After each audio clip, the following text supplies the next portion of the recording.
अस्सलाम वालेकुम dear students, कैसे हो आप सब लोग। उम्मीद है कि आप सभी लोग ठीक ही होंगे। आज का जो टॉपिक हमारा रहेगा that is the positive, negative and zero work. ठीक है, आज इस पे हम डिस्कस करेंगे, बट डिस्कस करने से पहले हम थोड़ा रिवाइज करते हैं कि हमने क्या पढ़ा। हमने पढ़ा था वर्क, और ये भी हमने जाना कि वर्क कब होता है। Work is done when a force produces motion. ठीक है, और वर्क जो है ये किन फैक्टर्स पे डिपेंड करता है। ठीक है, क्या क्या फैक्टर थे। एक था magnitude, magnitude of the force, और दूसरा था डिस्टेंस, जो मतलब ये डिस्टेंस निकालेगी टुवर्ड्स द डायरेक्शन, जिस डायरेक्शन में हम इसको फोर्स अप्लाई करेंगे। ठीक है, ये भी हमने जाना। फिर हमने देखा वर्क जो था that's force multiply by distance. ठीक है, मान लो फॉर एग्जांपल यहाँ पे था, यहाँ से एक बॉक्स था। ठीक है, ये हमने जाना, यहाँ से हम फोर्स अप्लाई कर रहे हैं। तो हमने देखा फैक्टर्स पे, दो फैक्टर्स, एक तो force for example magnitude of the force. For example अगर यहाँ से हम 10 न्यूटन से अप्लाई कर रहे हैं, ये हो गया मैग्नीट्यूड किसका, फोर्स का। फर्स्ट पॉइंट था मैग्नीट्यूड। ठीक है, अप्लाई करें, फिर बॉडी डिस्प्लेस होती है। जब बॉडी डिस्प्लेस हो जाएगी, यहाँ पूछेगी ये बॉक्स अब यहाँ पहुँचा, तो ये आया था मोशन में। ठीक है, बॉडी ने प्रोड्यूस मोशन किया था। ठीक है, तो यहाँ से डिस्प्लेस हो गई, तो यहाँ पूछी। ठीक है, तो ये हो गया, इसने डिस्प्लेसमेंट भी कुछ निकाली। तो इन दो फैक्टर्स पे ये डिपेंड कर रहा था। ठीक है, तो ये भी हमने जाना। तो यहाँ से हमें और एक डेफिनेशन मिली थी, that's work is equal to force into displacement या डिस्टेंस, जो आप बोलोगे। ठीक है, ये हमने पढ़ा। फिर हमने इसके बाद बात की ऐसा यूनिट की, ऐसा यूनिट ऑफ वर्क वो क्या था, that is joule, that is joule. ठीक है, और हमने ये भी जाना कि बस इतना ही जाना शायद। CGS की मैंने नहीं बात, तो आपके लिए एक पॉइंट है that is CGS। CGS CGS system में जो वर्क का CGS सिस्टम में यूनिट है दैट इज अर्ग, ERG, अर्ग। ठीक है, और इन दोनों के रिलेशन में अगर हम बात करेंगे दैट इज वन अर्ग की अगर हम बात करें that's 1 joule is equal to 10⁻⁷ erg. ठीक है, ये आप लोगों के लिए एक की पॉइंट है। ठीक है, जिस तरह से हमने देखा फॉर एग्जांपल फोर्स का अगर हमने देखा, फोर्स का क्या था। अगर हम फोर्स की बात करेंगे CGS सिस्टम की, that was dyne, that was force का ऐसा यूनिट क्या था, इसका ऐसा यूनिट दैट वाज न्यूटन। और CGS सिस्टम में दैट वाज डाइन और डाइन। तो और इन दोनों के relation 1 newton is equal to 10⁻⁷ dyne, ये हमने जाना था फोर्स के बाद। इसी तरह यहाँ पे भी है जूल, ये तो था ऐसा यूनिट किसका, ये इसका, और CGS में that's erg, that's 1 joule is equal to 10⁻⁷ erg. ठीक है, ये था आप लोगों के कुछ की पॉइंट्स। ठीक है, यहाँ पे एक पॉइंट है, वो आगे हम वीडियो में डिस्कस करेंगे। ठीक है, तो ये था अबाउट दिस। तो आज हम पूछते हैं फिर positive, negative and zero work पे। तो यहाँ पे अगर हम देखेंगे पहले कि पॉजिटिव वर्क डन कब होता है सिंपली। ठीक है, ऐसे ही आप समझो, फॉर एग्जांपल यहाँ पे ये बॉक्स है, इस पर मैं फोर्स अप्लाई कर रहा हूँ। ठीक है, इसी डायरेक्शन में ये फोर्स अप्लाई हो रहा है, तो यहाँ से बॉडी क्या हो जाएगी, मोशन में आ गई। ठीक है, तो यहाँ से इसमें स्पीड यहाँ से भी इंक्रीज हो गई ना, स्पीड इंक्रीज इसी डायरेक्शन में। ठीक है, तो क्या है कि when displacement of an object is in the same direction as that of the force applied, it is called positive work done. ठीक है, थोड़ा मैं यहाँ पे लिख लेता हूँ कि ये क्या होता है। ठीक है, सो दैट आप लोगों को ज़्यादा फिर क्लियर हो जाएगा। पॉजिटिव वर्क डन के लिए पॉजिटिव वर्क डन, इसमें क्या होता है कि when displacement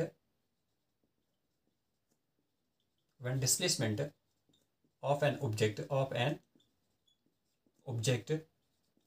is in the same direction,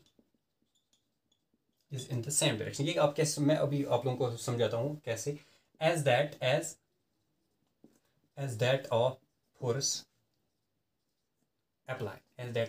applied, it is called positive work done. मान लो फॉर एग्जांपल, अब आप कैसे समझोगे, मान लो फॉर एग्जांपल यहाँ पे एक फुटबॉल है। ठीक है, ये एक फुटबॉल है। एक काम करते हैं, इस पे फोर्स अप्लाई करते हैं, मतलब मुझे इसको किक लगानी है। ठीक है, तो यहाँ से मैं फोर्स अप्लाई करता हूँ। जब मैंने फोर्स अप्लाई किया, यहाँ से हो गई किक। ऐसे आप समझो, जो किक लगा रहा हूँ तो मीन्स फोर्स लगा रहा हूँ इस पर। अब इसकी डायरेक्शन मोशन क्या होगी, इस तरह, तो ये हो गया इसका मोशन। तो इसको हम बोलेंगे that is the positive work done, ठीक है। जहाँ से हमने फोर्स लगाया फिर उसी डायरेक्शन में बॉल भी जाएगी, तो मोशन हो जाएगी इस ऑब्जेक्ट की, ठीक है। So this is called positive work done. Positive work done by force increase the speed of it. तो इसमें क्या होता है, स्पीड इंक्रीज हो जाती है पॉजिटिव है, ठीक है। तो ये था अबाउट पॉजिटिव वर्क डन के लिए, ठीक है। तो इसी तरह अगर हम नेगेटिव की बात, अब हम नेक्स्ट नेगेटिव वर्क की बात करेंगे, ठीक है। नेगेटिव वर्क में क्या होता है, फॉर एग्जाम्पल ये जो है ना ये बॉल, अब क्या हो जाएगा, इस पे फोर्स एक्टिव जो हो गएगा opposite to the direction force apply, ठीक है। फॉर एग्जाम्पल जब हमने इसको यहाँ से भेजा, ठीक है, ये आप देखो यहाँ पे मैं थोड़ा समझाता हूँ। मान लो फॉर एग्जाम्पल यही बॉल है, एक काम करता हूँ मैं यहीं से समझाता हूँ। मान लो यही फुटबॉल है, फुटबॉल यहाँ पे है, ठीक है। अब क्या होता है कि फोर्स अब इस डायरेक्शन में है, अपोजिट अपोजिट, और यहाँ से मोशन थी, ठीक है। यही थी ना, यहाँ यही केस है ना, समझो। अब फोर्स क्या हो रहा है, अपोजिट। यहाँ पे जो फोर्स अपोजिट हो रहा है वो कौन कर रहा है act, that's a friction. Friction friction क्या होता है, दैट्स अ अपोजिंग फोर्स, ठीक है। तो क्योंकि फॉर एग्जांपल बॉल कंटिन्यूसली मतलब मोशन तो नहीं करेगी, आफ्टर सम टाइम ये मतलब इसकी स्पीड जो है वो कम हो जाएगी। क्या हो जाएगी, कम हो जाएगी। जब कम हो जाएगी, ठीक है, तो दैट मीन्स कोई मतलब फोर्स है जो मतलब इसको अपोजिट ले रहा है, ठीक है। फोर्स एक्ट जो हो रहा है वो अपोजिट हो रहा है, ठीक है। तो at that time we can say that that's a negative work, ठीक है। अगर मैं नेगेटिव वर्क की बात करूँगा या लिखूँगा, तो that's a work done is negative when when a force when a force acts opposite, shabash, when a force acts opposite to the direction the direction direction of the motion, to the direction of the motion। जो अब अभी मैंने देखा यहाँ पे, अब इससे पहले क्या था, फोर्स यहाँ से अप्लाई हो रहा था तो मोशन यहाँ से हो रही थी। अब क्या हो रहा है कि फोर्स अपोजिट की तरफ है, मोशन यहाँ से, तो अपोजिट हो रहा है ना, ठीक है। या और एक एग्जांपल मैं लेता हूँ, ठीक है। या फॉर एग्जांपल अगर यहाँ पे कोई बंदा है, ठीक है, ये क्या कर रहा है, इसको कुछ ऐसे आप समझो, कुछ इसके हाथ में है, ये इसको ऊपर की तरफ ऐसे आप समझो, कुछ बॉक्स है इसके हाथ में, ये लिफ्ट कर रहा है किसकी तरफ, ऊपर की तरफ, ठीक है। किसकी तरफ, ऊपर की तरफ। तो जब ये ऊपर की तरफ फोर्स अप्लाई कर रहा है, फोर्स तो हो गया पॉजिटिव वर्क, बट इस बॉक्स को या इस यहाँ कोई हाथ में जो चीज़ है इसको या ऑब्जेक्ट, इसको कोई नीचे की तरफ भी खींच रहा है, कौन, that's a gravity, that's a gravity. तो दैट मीन्स यहाँ पे कोई इसको अपोजिट फोर्स भी खींच रहा है, ठीक है, that's the negative work, that's the negative work, ठीक है। तो नेगेटिव वर्क में क्या होता है, that's F is equal to minus f into s, ये हो गया नेगेटिव वर्क। अगर फॉर एग्जाम्पल नेगेटिव वर्क है, work done is negative when a force acts opposite. जब यहाँ पे अब फोर्स यहाँ पे क्या हो रहा है, अपोजिट हो रहा है ऑब्वियसली, ठीक है। फोर्स क्या हो रहा है, अपोजिट हो रहा है, ठीक है। तो शाबाशी, यहाँ पे फोर्स अपोजिट हो रहा है। तो ये था अबाउट नेगेटिव वर्क। तो इसमें आप लोगों ने देखा कि पॉजिटिव वर्क कब होता है और नेगेटिव वर्क कब होता है। सिंपली पॉजिटिव वर्क तब होता है जब बॉडी डिस्प्लेस हो जाएगी इन द सेम डायरेक्शन जहाँ से हम फोर्स अप्लाई करेंगे, और नेगेटिव वर्क कब होता है जब वो उसका इसका अपोजिट, सिंपली इसका किसका, पॉजिटिव वर्क का opposite negative, that's a negative work, ठीक है। अब हम थोड़ा डिस्कस करते हैं किसके बारे में, that is zero work done के बारे में, ठीक है। जीरो वर्क डन कब हो जाएगा, सिंपली। तो अब हम बात करेंगे किसके बारे में, जीरो वर्क डन के बारे में। जीरो वर्क डन कब होता है, जीरो वर्क डन कब, सिंपली हमने पढ़ा that is work is equal to F into s. अगर बॉडी में डिस्प्लेसमेंट नहीं हो जाएगी, ठीक है, फॉर एग्जाम्पल हम फोर्स लगा रहे हैं तो बॉडी में डिस्प्लेसमेंट नहीं है, जब डिस्प्लेसमेंट नहीं हुई तो मीन्स फॉर एग्जाम्पल उसमें मूवमेंट नहीं आ गई, ठीक है, तो डिस्प्लेस भी नहीं होगी, तो मोशन भी नहीं आ गई उसमें, तो सिंपली डिस्प्लेसमेंट क्या होगी, जीरो, ठीक है। तो W is equal to F into zero, that is W is equal to zero, simply ऐसे आप समझो। तो वर्क डन क्या होगा, जीरो। अब इसमें और एक केस है दैट इज 90 डिग्री वाला केस। अब ये आप कैसे समझो, इसके लिए आप लोगों को थोड़ा क्या होना चाहिए कि मतलब ट्रिग्नोमेट्री पता होनी चाहिए। ट्रिग्नोमेट्री में क्या है, ट्रिग्नोमेट्री में कुछ रेशियो जैसे sine of theta, cos of theta, tan of theta, ठीक है, कोसेक थीटा,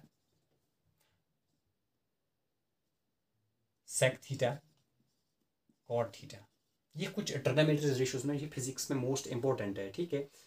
बहुत बार आप लोगों को देखने को ये मिलेंगे। तो ये कैसे आ जाता है trigonometry, trigonometry means three side measurements. वहाँ पे एक ट्रायंगल होती है, ऐसे आप समझो। इसी तरह यहाँ पे भी एक ट्रायंगल बन जाती है। ये तो हो गया इसका हाइपोटेन्यूज, ये हो गया बेस, ये हो गया परपेंडिकुलर, ठीक है। अब यहाँ से एक थीटा बन गई, यहाँ से परपेंडिकुलर, तो अब ये हो गया बेस, ये हो गया परपेंडिकुलर, ये हो गया हाइपोटेन्यूज।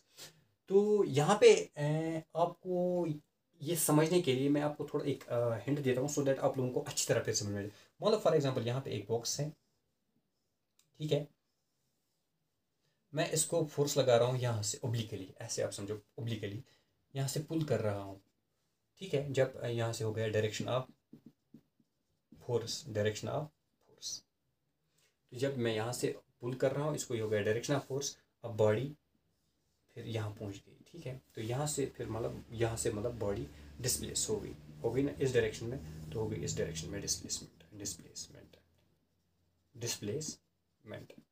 डायरेक्शन ऑफ डिस्प्लेसमेंट, इस तरह से मोशन। यहाँ से क्या हो रहा है, यहाँ से एंगल एक बन रहा है इन दोनों के दरमियान, डायरेक्शन ऑफ फोर्स और डिस्प्लेसमेंट के दरमियान, ठीक है। ये एक थीटा बन गया है, ठीक है। तो अगर मैं यहाँ से मतलब एक लाइन ड्रा करता हूँ, ठीक है। जब मैं यहाँ से लाइन एक ड्रा करता हूँ तो ये परपेंडिकुलर लाइन ड्रा, तो ये एक ट्रायंगल बन गई। कौन सी ट्रायंगल बन गई, राइट एंगल ट्रायंगल, ठीक है। और राइट एंगल हम देखो यहाँ पे दो कंपोनेंट्स आ रहे हैं, एक डायरेक्शन ऑफ फोर्स, एक ये हो गया हाइपोटेन्यूज, और एक क्या आ रहा है, बेस। और अगर आप देखोगे फिजिक्स में द वर्क इज इक्वल, अगर आप फिजिक्स में this work is equal to F dot S हम देते हैं, ठीक है, एफ डॉट एस।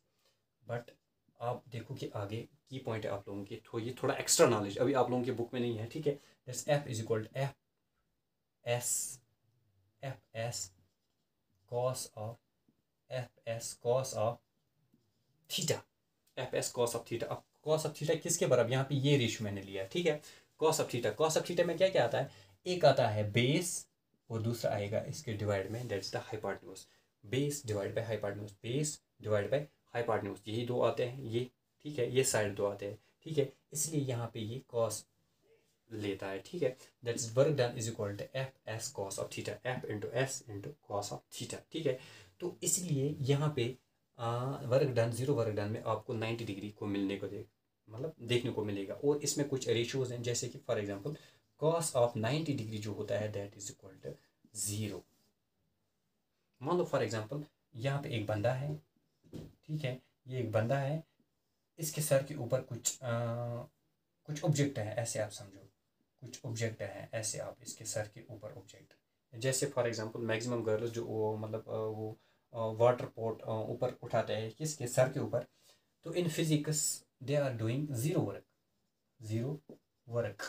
क्यों, वो कैसे, क्योंकि ये यहाँ पे 90 डिग्री एंगल बनाते हैं इसके दरमियान, 90 डिग्री, 90 परपेंडिकुलर है ना यहाँ पे, 90 डिग्री बना रहे हैं। तो that is work is equal to force, अगर इन डिस्प्लेसमेंट भी किया, इंटू कॉस ऑफ 90 डिग्री, क्यों परपेंडिकुलर है ना यहाँ पे, that's W is equal to F into S into zero, that is W is equal to, इन दोनों को कितना भी आप ये इसमें मैग्नीट्यूड हो गए हैं, इनको इससे जीरो से मल्टीप्लाई करो, दैट विल बी जीरो।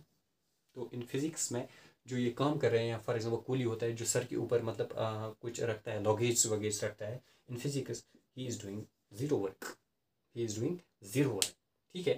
तो आप लोगों को ये समझ में आया होगा। तो मैं यहाँ पे थोड़ा लिख लेता हूँ ज़ीरो वर्क डन के, सो दैट आप लोगों को फिर अच्छी तरह ये क्लियर भी हो जाएगा। ज़ीरो वर्क डन कब होता है, that's zero work is done when the displacement when the displacement of a body is zero आपने समझा। जैसे फॉर एग्जांपल डिस्प्लेसमेंट नहीं हो जाएगा, तो जब डिस्प्लेसमेंट है तो वो क्या होगा फिर ज़ीरो, तो F into zero that is equal to work done क्या निकलेगा, दैट इज ज़ीरो। और सेकंड केस हमने क्या देखा, परपेंडिकुलर। मान लो फॉर एग्जांपल कोई ऑब्जेक्ट ऐसा है, फॉर एग्जांपल हाथ में आप उठा रहे हो, ठीक है। तो 90 डिग्री के हिसाब से आप जब उठा रहे हो परपेंडिकुलर, ठीक है, तो at that time work done is zero, ठीक है। तो यहाँ पे आपने देखा वो कैसे, क्योंकि कॉस ऑफ 90 का जो वैल्यू होता है दैट इज 0 डिग्री, ठीक है। इज ज़ीरो और परपेंडिकुलर। मैं अभी ज़्यादा नहीं मतलब छेड़ रहा हूँ इसके साथ, क्योंकि मोस्ट इसमें ज़्यादा ट्रिग्नोमेट्री आती है, ठीक है। तो अभी आप लोगों ने ट्रिग्नोमेट्री भी नहीं पढ़ी है, ठीक है। तो आप उतना ज़्यादा डीप भी अभी मत जाओ, ठीक है। परपेंडिकुलर तो आई दैट इज़ इसमें क्या होता है कि जो एंगल यहाँ पे बनेगा, ठीक है, एंगल यहाँ पे बनेगा theta that is equal to 90 degree. जब 90 डिग्री बनेगा तो उसमें आप कॉस ऑफ थीटा जो होगा दैट इज इक्वल टू, ऐसे आप समझो कॉस ऑफ थीटा जो होगा फिर 0 होगा, ठीक है। तो 0 जब होगा तो 0 वर्क डन होगा, ठीक है। फॉर एग्जांपल अगर पर्सन ट्राई करेगा पुश, मतलब ऐसे भी आप समझो एक और ज़्यादा बेटर रहेगा आप लोगों की। फॉर एग्जांपल एक पर्सन है यहाँ पे, ठीक है, ये मतलब ऐसे आप समझो इस दीवार पे मतलब फोर्स लगा रहा है, बट बॉडी यहाँ पे डिस्प्लेस नहीं हो रही है, ठीक है। तो जब फोर्स लगा रहा है इस पर बट बॉडी डिस्प्लेस नहीं हो तो डिस्प्लेसमेंट 0 है, ठीक है। तो that is W is equal to F into S, that is W is equal to F into S, that is 0, that is W is equal to work done क्या हो गया 0। तो ये था आज का topic positive negative and work. I hope कि आप लोगों को ये सारा समझ में आया होगा, ठीक है। तो अब हम नेक्स्ट फिर न्यूमेरिकल करते हैं, तो आप लोगों को थोड़ा होमवर्क भी डालता हूँ। तो बस आज के इतना ही, अल्लाह हाफिज़।